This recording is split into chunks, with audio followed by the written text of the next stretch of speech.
Hey y'all, back with another video. I can put this up so y'all won't see. um, but not today we are just going to go over another life skill like we always do. And it is going to be about resume building. This resume that I have up here is just a sample that I made, just to show y'all what it's supposed to look like, give y'all a general idea of what that's supposed to look like. I This is what my resume looked like starting off. This is the most like simplest version of it. Some other people's resumes are a little bit more in depth. And over the years, as you get older and you get more jobs or you get into your career or what have you, you just gain more experience in life just doing things, and that's more stuff that you could put on your resume. When I was younger, just starting off, like, my mom would always tell me that, if I was doing something, that's something that you could put on your resume. I know I tutored from time to time, so that's something that I put on my resume. That was kind of a skill that I had, or have. So yeah, just like different stuff that you do, any awards, achievements, things like that. You know what I'm saying? It's not just about work. A resume is about selling yourself to whoever you're trying to, you know what I'm saying, work for or what have you. You want them to look at this and know that this is the person that you are trying to be in their company. You know what I'm saying? Or this is the person that you want them to welcome into their company. So this is just basically the simplest, form of it. If you're just starting, if you don't have a resume and you need one, or you know what I'm saying, that time is coming where you want to look for a job or whatever the case may be, this is definitely a way to start. So we're just gonna jump right into it real quick. I'm not gonna be too long. Let me use a pen as my pointer. Okay, so first at the top, so I don't know if y'all noticed it, but I have this dotted line right here. I have this dotted line right here because, sorry, when you make one on the computer, this is the dotted line I'm talking about right here. It's, you're supposed to have like, this is called a header. So it's supposed to start your resume and also end it. If you see on the next page, I have it there as well. And that's what it's supposed to look like. You're supposed to start it with the header and then at the bottom. But once you type it, once you put on your on the Microsoft Word page that you do want a header, you can insert that on the page or whatever. Yeah, once you do that, it'll automatically make it at the top and the bottom of the page. And whatever you wrote at the top, it's gonna just it's going to insert itself at the bottom. You don't have to do anything. But in order to get the header, you do have to select on the Microsoft Word app that you do want a header. So you have to insert that first, and then you can put everything else in between. Cool. They might even, with the updated Microsoft, they might even have a template for resumes already. Like a template that already has everything on there that you need, and you just insert your information on there. So yeah, you guys should look into that. Okay, so the first thing that what goes in your header is just your name, first and last name. If you want to put middle initial too, that's cool. And contact information, which is your email address. Now, this is fairly new about resumes. The header used to be your name, your address, your email address, and your phone number. But it is no longer address and phone number anymore. It's just your name and your email address. You don't have to put your address up there, and you don't have to put your phone number. The phone number was just a way of contact, but if I'm putting my email, then you don't really need a phone number. And also the address, they took that part off because it was coming across as kind of discriminatory, where employers were judging people if they were going to get the job or not based off of where they lived at. So like if you lived 30 minutes away, let's say you had a car, you had reliable transportation, you had your own car, but you lived 30 minutes away, and they saw that and they were like, yeah, no, we're not going to hire this person, they live too far. You know what I'm saying? That's kind of a little bit discriminatory. So that part, they can't deny you that because of where you live. If you say you have a reliable way to come to work, then that's just what it is. So back to the header. Header is your name, your email address, and then it goes directly into the resume. So first column most likely is going to be work experience. And you're supposed to put that on there from your most recent or your most present and back. So yeah, you would put wherever you're working now or wherever you just stopped working from, and then the jobs before that.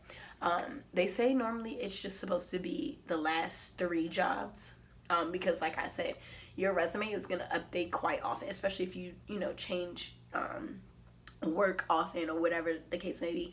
Your resume is going to update. So you don't have to have, like, for a person who's older, you know what I'm saying, and just been working for years, let's say we got a 33-year-old, they're not going to put on their resume every job they've had from since high school all the way up until they turn 33. You're really just supposed to put your most recent, which is the last 3, and just to keep it short, sweet, and simple.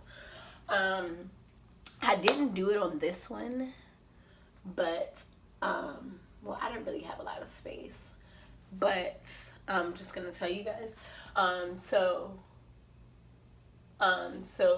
here's the place of employment here. John works at Wendy's. He needs to put his position up here. So the position is he's a cashier. And then he needs to put the dates of his employment as well. So when he started until when. So he started in May 2019, and he's still working there now. So if you're still working there, you always want to put the start date to present. And that's fine. Also, you should describe your work duties a little bit. Like, it doesn't have to be anything long and drawn out, but for John, I probably would have just put something like greet guests, take orders, pay the guest out, and ensure that they've had a great experience while dining with us. Something of that nature, like just describing the basics of what you did at work. So we know a cashier takes the orders and takes the money, but also this might be the person that, the cashier is the first person that you see, so you want to greet them. You want to make sure, you know what I'm saying, you're welcoming. They might need some sauce or something. It's Wendy's, so they might need some sauce. They're going to ask the cashier for that. You know what I'm saying? They might need an extra fork. They're going to ask the cashier for that. So you just want to explain, you know what I'm saying? That's part of just making sure that your guests had a great experience the whole time. That either they dined in, or if they picked up, or if they came to the drive-thru, or whatever the case may be. But we all know, as a cashier, your sole purpose is to take the order, get the money, and make sure that the people get the order, that the customer gets the order. So, yeah, and that can just go right under this, right under their job. You could just put, a brief description right up under here of what you did. And then you would go and list the next job the same way. List the employer, your position with that employer, the dates that you worked there, and a little brief explanation of,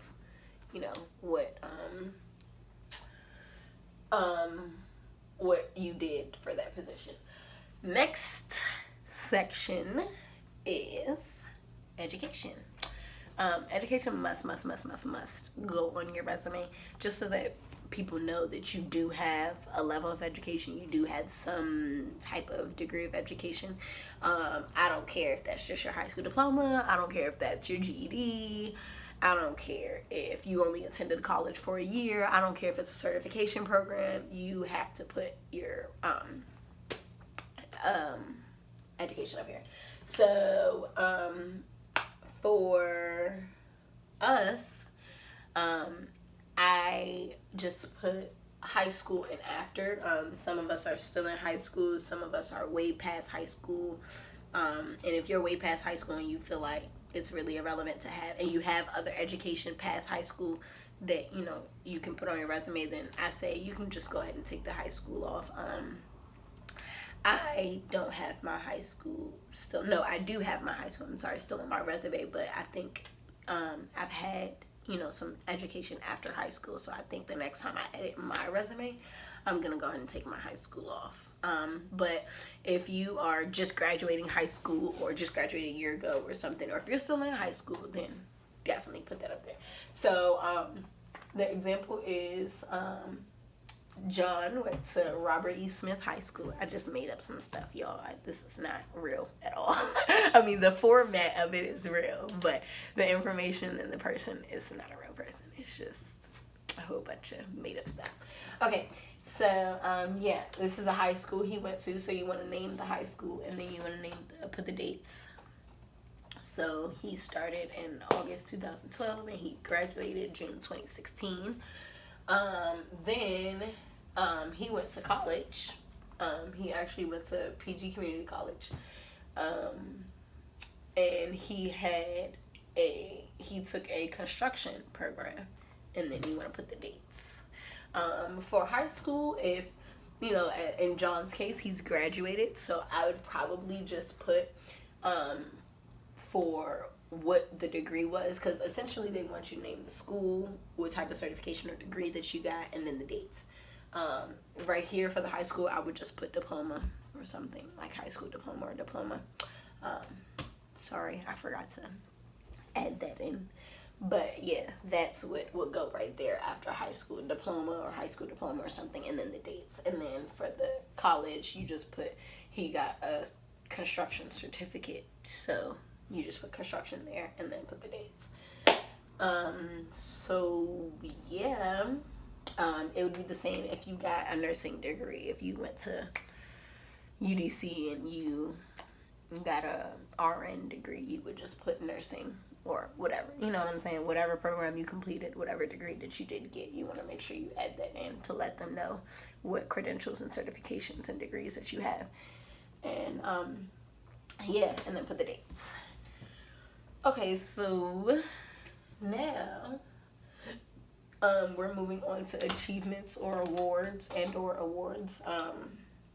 So this column is for like anything that you've done in school or any award or achievement that you've completed in employment or just things of that nature. So right here on John's resume, I have that he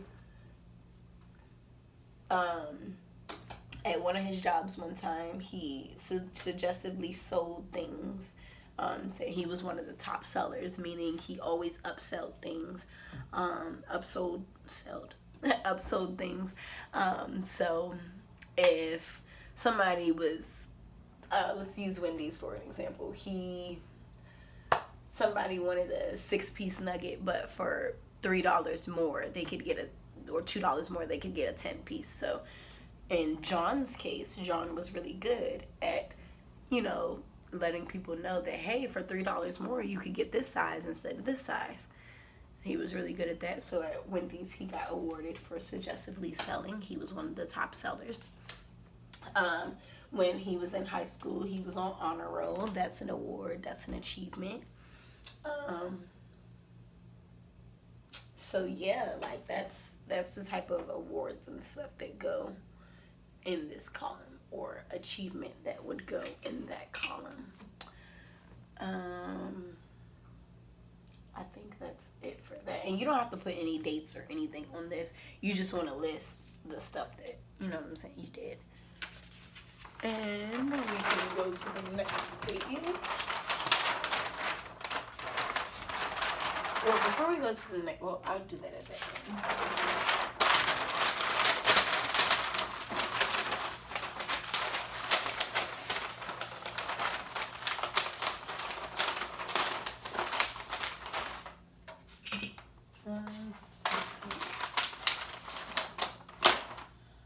Okay.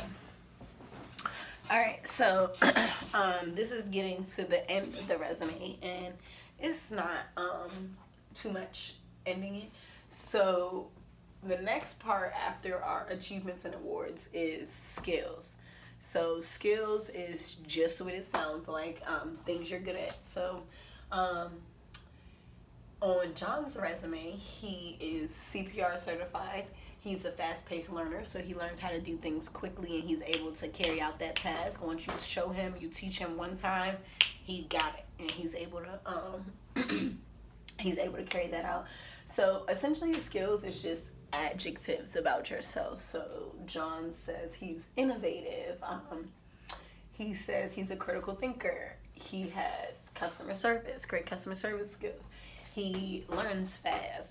Just stuff like that is what you would want to put on the under the skills part. Just qualities that you have within yourself, and that would be one of the determining factors of employment as well. If they see some qualities or characteristics about you that they like, then I'm sure they'll be like, hey, let's call this person, or let's email this person and invite them in for an interview, because we see that they are innovative and they have great customer service and they learn fast. And those are the 3 things that we need for people that work for this company. This is, I feel like, in your resume, this section right here is what is really gonna sell yourself, the skills. The work experience, yeah, it does help you, because they look at it like, if we see that you've worked in this type of industry before, or you've done this type of work before, then you're more likely to get hired. But also, not only that, also the skills that you have and that you're going to bring to this company. Then after that, you have your references, and they always want references so that they can call and basically confirm that you are this type of person and that you say you are on this resume. And not all the time do they call. Like, that's not a thing that people do all the time, but it just depends on your employer. It just depends on the manager who is conducting the hiring manager who's conducting things, the hiring and stuff. So yeah, that just really depends. But references are gonna be people that references are not supposed to be people that you're related to. So you can't put like your mom for a reference, because that kind of gives a biased opinion. You know, like if you're trying to apply for a job and the manager calls your mom, of course your mom is gonna say great things about you. You know what I'm saying? Like they want, or of course your aunt is gonna say, you know, great things about you. Like that's your family member, so that kind of gives a biased opinion a little bit. But so references is for like ex-managers, maybe a manager that you used to work for at this old place, but you don't work there anymore, but y'all were cool, you know, y'all stayed in contact. That could be someone you put on your reference, your mentor, even a manager. If you're working for somebody now and you and the manager are, you know, have a good rapport, then you can definitely ask them. So managers, supervisors, mentors, your counselor, your therapist. Who else can give you a reference? Yeah, just people like that. Teachers, if you know what I'm saying, had a professor or a teacher that, you know what I'm saying, you all have a good rapport, then you can definitely ask them to be a reference. And with the references, you literally just put the first and last name of the person. You put your relationship to them, so whether that's your mentor, your teacher, your manager, or whatever, and then you put some contact info for them, so that just in case the person that you're applying, the company that you're applying to, just in case that manager does decide to call they have contact information. With the references, I think you can put, I feel like the email is fine. What if you don't have their phone number? If you don't have their phone number, then definitely do their email. If you have a phone number, you can put a phone number too, just as long as you put some contact information. I prefer email. So, yeah, and then we have our header at the bottom. So, yeah, that's our whole resume. So if we can just go back through this again, just making sure everybody is on the same page and understands. So at the top and bottom, this is what we call a header, and only our name and email goes up there. Remember, we don't have to put no address, we don't have to put phone number, none of that.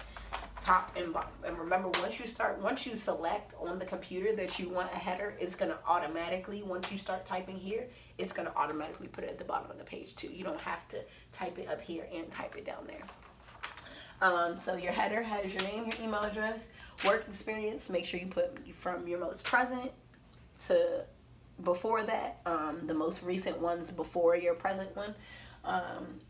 Place you work at, the position you work, the day you started and the day you ended, or if it's present, put present, and then a mini description of what you want, what your job duties were while you were there. Education, high school, and after, depending on your age and the level of education, the amount of education that you had. So you're going to put the school, you're going to put the certification or the degree that you obtained, and then you're going to put the dates. Your achievements and awards, we said that's like employment awards, school awards, things like that. You want to put that under achievements and awards.